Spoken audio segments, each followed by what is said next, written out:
From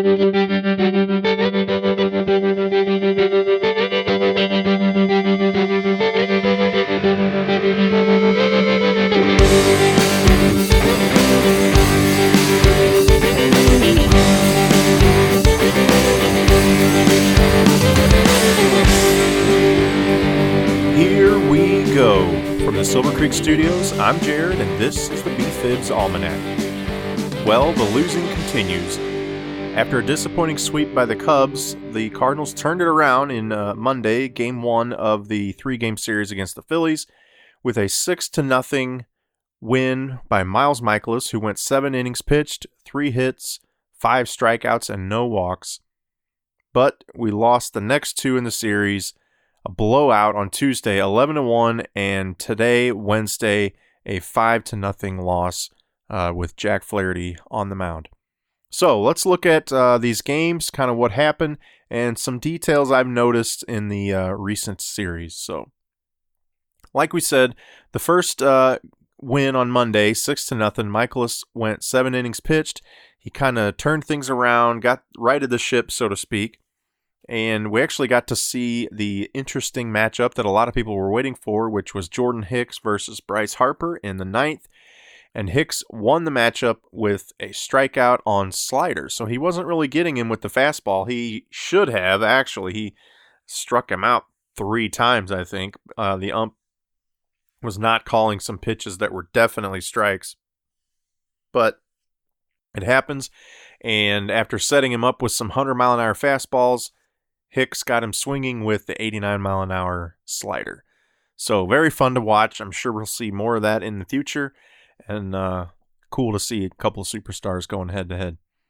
But on Tuesday, we had the debacle, the 11-1 loss. Dakota Hudson was pitching. He only went 5 innings pitched, 7 hits, 8 runs, only 2 of which were earned, 3 walks, 3 strikeouts.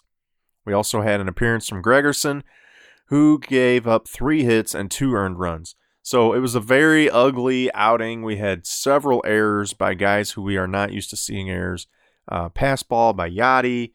Just all around ugly game. I didn't see this stat, but somebody told me that as poorly as Dakota Hudson stat line looks, he only had 2 balls that got out of the infield, which is kind of hard to imagine giving up 8 runs like that. But we had, like I said, a lot of errors, a lot of miscues, and some hard hit balls in between all that. It's going to lead to an ugly loss. So we try to put that one behind us. I don't know. I need to take a closer look at Dakota Hudson's season stats and his game logs, but he really seems to kind of be all or nothing. He looks really sharp one game and then just gets shellacked in another one. So maybe he needs to be sent back down to Memphis and work on some things and then get brought back up. I don't know what kind of depth they feel like they have in the starting rotation right now, but we may find out sooner than later. And today was another disappointing loss. Not quite the blowout that we've seen in some of these others, but still a shutout, 5-0. Flaherty did not look that sharp. He actually did look pretty sharp for the first 4 innings. I think, who was it? Derek Gould, maybe, or Jen Langosh. I can't remember. I think it was Jen Langosh. Tweeted out through 4 innings, he only had, I want to say, 43 pitches thrown and just looked like he was cruising. And in the 5th inning, he threw 41 pitches. It was brutal. The 5th inning just kept going, and there were errors, and there were hard hit balls, and just was an ugly inning. And he got knocked out of the game because of it. Only 2 strikeouts today, which is not what we're used to seeing with Flaherty. But overall, it wasn't a horrible, embarrassing outing by him. It was just one of those frustrating, couldn't pitch out of trouble. Guys were getting on and just kind of giving up these line drive singles. So an annoying game to watch. Not exciting. So, 2 out of 3 were losses to the Phillies. We've got a series coming up, 4 games with the Pirates, who have actually looked pretty good. They've won 5 of their last 7. We are now in 3rd place. The Pirates are in 4th. I believe they are 2 games back of us. So we'll see how that shakes out. I expect us to bounce back, but I had hoped that we would against the Phillies, and we didn't look that sharp in these last couple games. All right, here's some things I'm noticing with the teams. We'll start with defense. Errors are way up, and we're seeing it from guys that we're not used to seeing. Colton Wong, Paul DeYoung, Carp, Goldie. These guys are committing throwing errors. It seems to be usually that's what we've seen recently is the throwing errors. It's not so much diving and having the ball go off your glove or whatever. It's bad throws, which I think they should be able to clean that up. But that's one of those things that's less circumstantial. A lot of times with a dive, it hits you in the glove, but you didn't quite judge it properly or whatever, and it just really was sort of a bang bang thing. When you're talking throws, that's something you should be able to sort of take your time, line it up. You've thrown the ball a million times. Throws are less excusable to me than fielding plays, but we've seen some pass balls by Yachty. The outfield defense, I think, has been pretty good. I can't think of anything offhand recently, though, of some obvious outfield miscues, but the infield defense has not looked good. Though Goldie has had some pretty good picks at first. He even had a really nice one today on a throw from Munoz. But, we need to see this infield defense sharpen up, or we're going to continue to see runs being put up on the board. Base running has been an issue, particularly Carp, Yachty, and even Goldschmidt. With Goldschmidt, it was really just caught stealing, but, I would question the fact that he was even stealing in the first place, and he didn't really have that good of a jump. He doesn't have the speed to make up for it. We've seen Carp get thrown out at home. Today we saw Yachty get in a bizarre rundown, but it was, again, he was at third. He was going home, and the ball was hit hard to third base, and he basically went on contact. And, you could argue it was a smart play because if he hadn't done that, there was the potential to double off. I forget who it was. Maybe it was Munoz going from first to second, and Bader was going to first on the hit. But, chances are you're not going to double up Harrison Bader. So if he just freezes at third, then at most they're going to throw either Bader out at first or throw to second and get Munoz out. But instead, Yachty went home, and then he tried to get in a rundown to keep the runners alive, and he ends up taking off for the pitcher's mound, basically, which is a bizarre thing. But he's really just trying to keep the rundown going.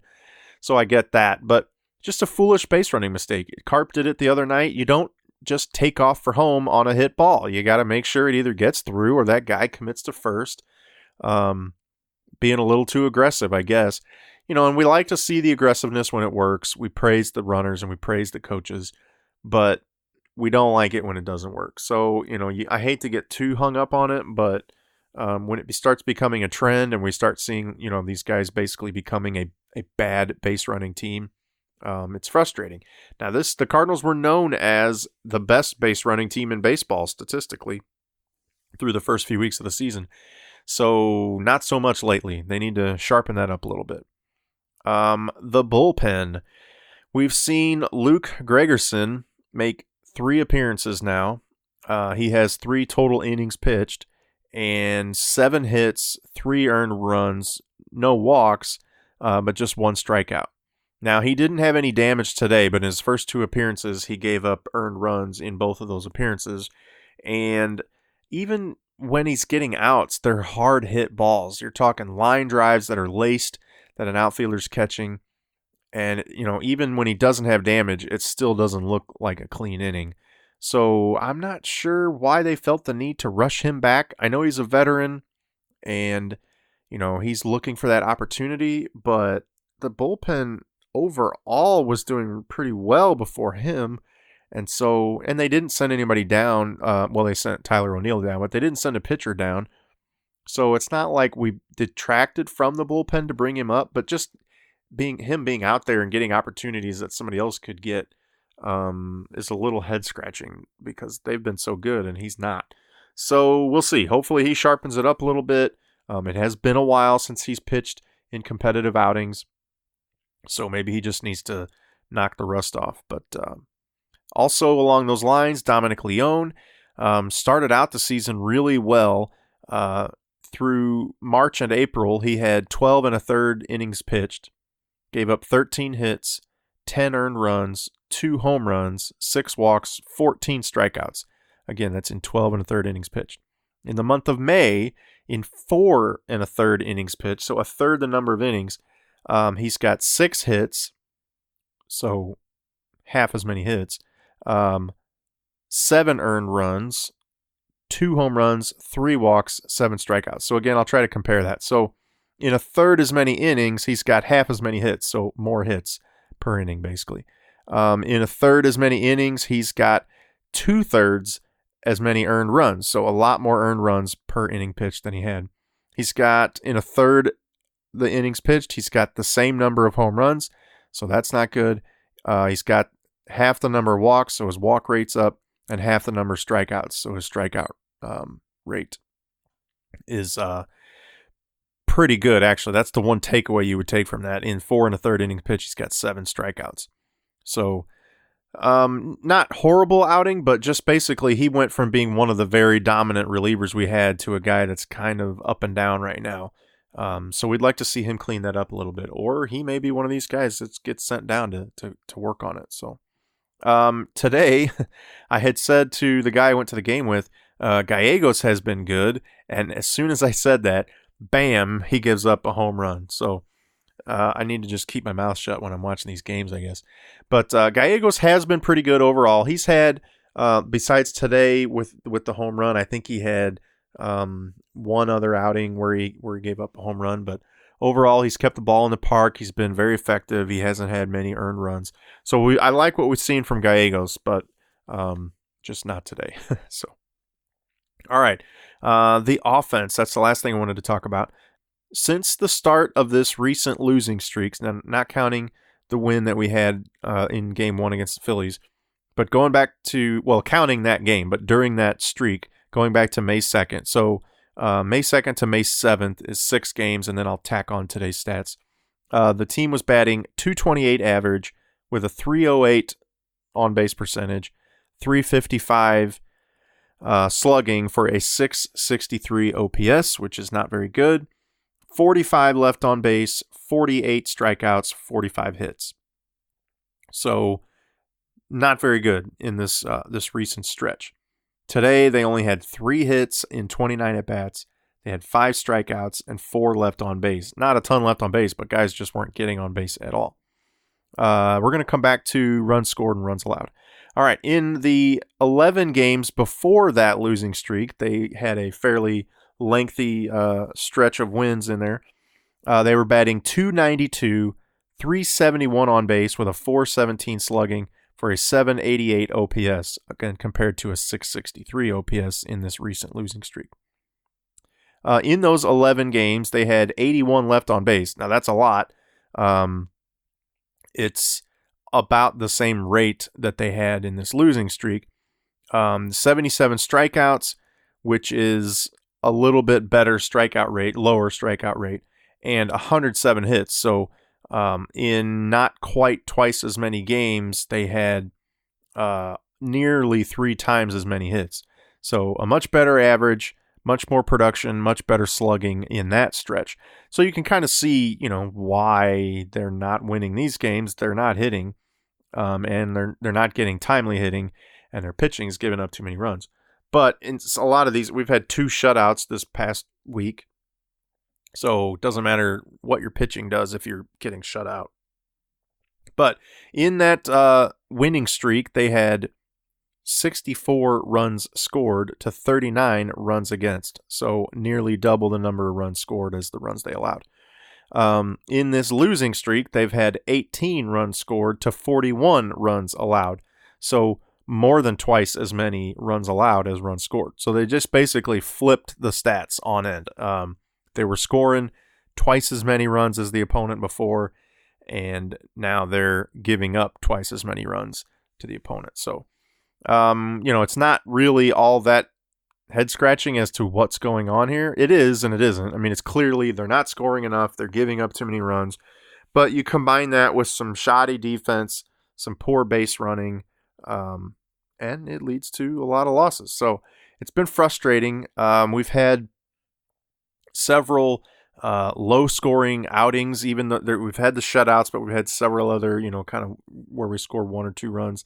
And then we'll mix in these high-scoring, we'll score 6 runs, 10 runs, 11 runs, whatever. It's really bizarre. Now, I know, it depends on the pitching matchups and all that, but to just it's so all or nothing, it really seems like. There's no in between, and we're not getting a steady production really from the pitchers or the hitters. I was telling somebody earlier, I really wish we just had a good team that performs good consistently. Everybody wants that. Everybody wants a good team that's consistently good, but it's just so maddening to have this up and down, all or nothing. You never know what you're going to get. One day they're blowing teams out, and one day they're getting blown out. One day a starter's going 8 innings, another day he's only going 4. It's just kind of bizarre to see a team go out, and you never know what you're going to see. So anyway, that's pretty much all I got. I just kind of wanted to recap this recent 3-game series against the Phillies. We got the Pirates coming up, and I just wanted to kind of point out some things that have stood out to me. The team is not looking as sharp, so I'm not sure if that's with the temperature heating up or maybe a little more travel. They're coming home here. We need to see some more consistency, and I think we will. It's still early in the season. They're still only, I think, a game back of Milwaukee and Chicago are still statistically tied for first right now, so we're not that far back. We're right there in it. We still don't have Carp and Goldschmidt going. Once those guys get going, I think they're going to be fine. So hopefully we get to see some better baseball here coming up this weekend. I did do the ballpark pass today. It was an interesting experience. That's where you get in for $30 a month. You get to go to as many home games as you want, standing room only. You get all the giveaways and everything just like you had a normal ticket. But they now have the Budweiser Terrace, which is not exactly standing room only. There's plenty of seats. They've got different types of seating as far as benches. Some of the benches are wood, some are concrete, some are padded. They've got stools with countertops you can lean on. They've got standing countertops you can lean on. They've got little circular tables that you can lean up against, put your feet up on the bottom. Some of it's covered in the shade. Some of it's up top with plenty of breezes. They've got their own big bar servicing kind of the main concourse area of the terrace. And then they've got another bar up top that just serves beer. It's very convenient. It's easy to get around in. They've even got charging ports for your phone in a few places. There's a grill right there. It doesn't have all the ballpark food that you would normally expect. I think they just had like grilled chicken things, bits and bats, they call them, and different stuff. But but it's right next to the burger bar, and there's another just kind of around the corner in the stadium. There's another place that sells, the normal nachos and hot dogs and pretzels and beer and all that stuff. So, it's not that far from everything you would need. There's plenty of stuff right outside on that concourse. Not outside, but right out from the seating area on that main concourse area. They've got bag toss stuff set up and picnic tables. And there's covered seating and comfortable sofas and things. So it's really kind of a cool area. And it's actually a pretty good view of the field. You're not obstructed in most of those seating areas. You can see the entire field. If you get out in that front row area, you can see down to the wall and see any kind of home run or catch in the warning track or whatever. So it's pretty cool. I definitely liked it. The overall experience was good. Now, if you're talking about trying to cram as many games in as possible, to kind of get your value out of it, now you start looking at things like paying to park and how far away do you want to park to make that affordable if you're going to go every day or every other day. Paying for beer and nachos and stuff's really going to add up. They do have a pre-game happy hour, they call it. So certain beers are $5 a can instead of $10. So that's a pretty good deal. and that's up till the first pitch. So if you get there early enough, you can have a couple beers and kind of get your buzz going before you get in and paying full price. So anyway, overall, it was a good experience. We're definitely going to keep going for now. We're going to feel it out this month and see if we feel like renewing for the month of June. It will automatically renew unless you cancel, so you do have to make that decision by I want to say the 20th or 22nd or something. So it's coming up soon where we have to decide. But anyway, it was a good time. I'm looking forward to going to a few more games here with some decent weather. So, all right, that's all I got. Until next time, I'm Jared, and this is the BFIBs Almanac.